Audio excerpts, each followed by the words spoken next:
حضرت جابر رضی اللہ تعالی عنہ سے روایت ہے جس کو امام بخاری نے بھی روایت کیا، امام مسلم نے بھی روایت کیا۔ قال قال رسول اللہ صلی اللہ علیہ وسلم اوتیت خمسا لم یوتہن احد قبلی۔ حضور فرمایا مجھے 5 چیزیں ایسی دی گئی ہیں جو میرے علاوہ کسی نبی کو نہیں دی گئی۔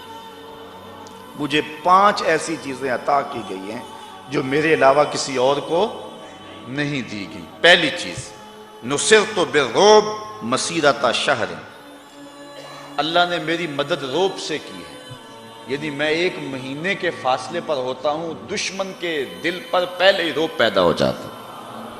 ایک تو اللہ نے میری یہ مدد کی ہے جو میرے علاوہ کسی اور کی مدد نہیں ہوئی۔ دوسرا وَجُعِلَتْ لِيَ الْأَرْضُ مَسْجِدًا وَطَهُورًا، اللہ نے پوری کائنات کو میرے لیے مسجد اور پاک بنایا ہے۔ فَأَيُّمَا رَجُلٍ مِّنْ أُمَّتِي أَدْرَكَتْهُ الصَّلَاةُ فَلْيُصَلِّ، تو میرا امتی جہاں بھی نماز کا وقت پائے وہیں مصلی بچھا کے پڑھ لے، پوری زمین اس کے لیے مسجد ہے۔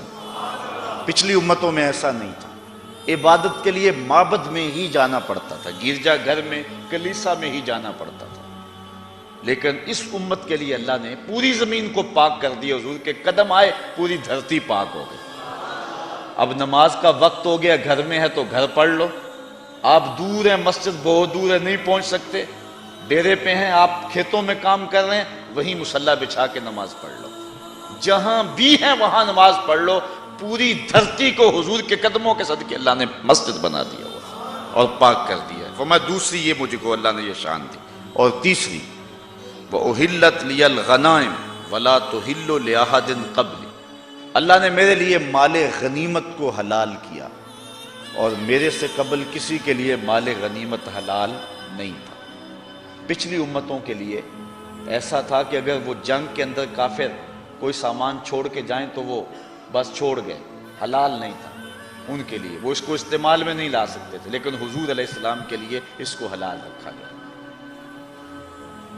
چوتھی چیز وَأُوتِيتُ الشَّفَاعَةَ، اللہ اکبر، فرمایا چوتھی چیز اللہ نے مجھ کو شفاعت کا حق دیا ہے، میں شفاعت کروں گا قیامت کے دن۔ حضور نے فرمایا میرے اللہ نے مجھے 2 چیزوں میں ایک کو اختیار کرنے کا اختیار دیا، یا تو محبوب یہ چیز پسند کر لو کہ آدھی امت بغیر حساب کے جنت میں، آدھی کا حساب لے لیں گے، یا پھر حق کے شفاعت لے لو۔ حضور فرماتے ہیں میں نے آدھی امت والا سودا نہیں کیا، میں نے حق کے شفاعت لے لیا۔ اب آپ سمجھ تو گئے ہوں گے کہ حضور نے حق کے شفاعت کیوں لیا ہے۔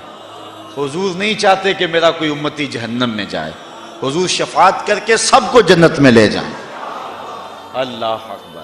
وہ کسی نے کہا نا کہ وہ اپنا مقدمہ کیسے ہار سکتا ہے جس کے حضور وکیل ہوں، تو میں نے کہا یار یوں نہ پڑھو، حضور ہمارے وکیل نہیں ہیں اس معنی میں، ایڈوکیٹ کے معنی میں، بلکہ ہمارے شفیع ہیں۔ وکیل اور شفیع میں فرق ہوتا ہے۔ وکیل کہتا ہے جج کو کہ صاحب میرے موکل نے یہ جرم نہیں کیا لہٰذا چھوڑ دو، اگر جرم ثابت ہے تو سزا پکی ہے۔ وکیل کہتا ہے میرے موکل نے جرم نہیں کیا لہٰذا چھوڑ دو، شفیع کہتا ہے سب کچھ کیا ہے میرا آنا دیکھ لو۔ حضور قیامت کے دن وکالت نہیں کریں گے، شفاعت کریں گے۔ یہ نہیں کریں گے کہ مالک انہوں نے کیا کچھ نہیں، کہیں گے مالک سب کچھ کیا ہے، میری پھیلی ہوئی زلفوں کو دیکھ لیا جائے۔ پھر حضور شفاعت کریں گے، ساری امت کا کام بن جائے گا۔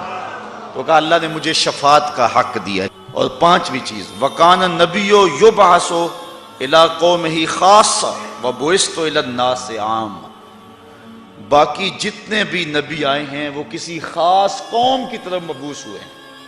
کوئی شہر مدین کی طرف آیا، کوئی قوم عاد کی طرف آیا، کوئی قوم سمود کی طرف آیا، کوئی کسی مخصوص قوم کی طرف آیا۔ نبی مخصوص قوموں مخصوص شہروں کی طرف مبعوث ہوتے رہے، لیکن فرمایا اللہ نے مجھ کو پوری کائنات کے لیے عام طور پہ اسود و احمر کے لیے مجھے قیامت تک آنے والی مخلوقات کے لیے مبعوث کر کے بھیجا۔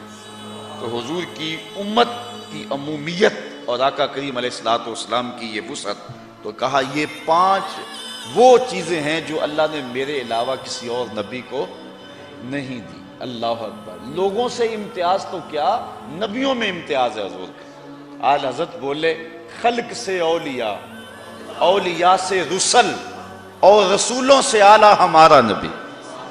تمام مخلوقات سے ولی افضل ہیں، ولیوں سے نبی افضل ہیں، نبیوں سے رسول افضل ہیں، اور رسولوں کا لاڑا آمنہ کا راج دلارا ہے.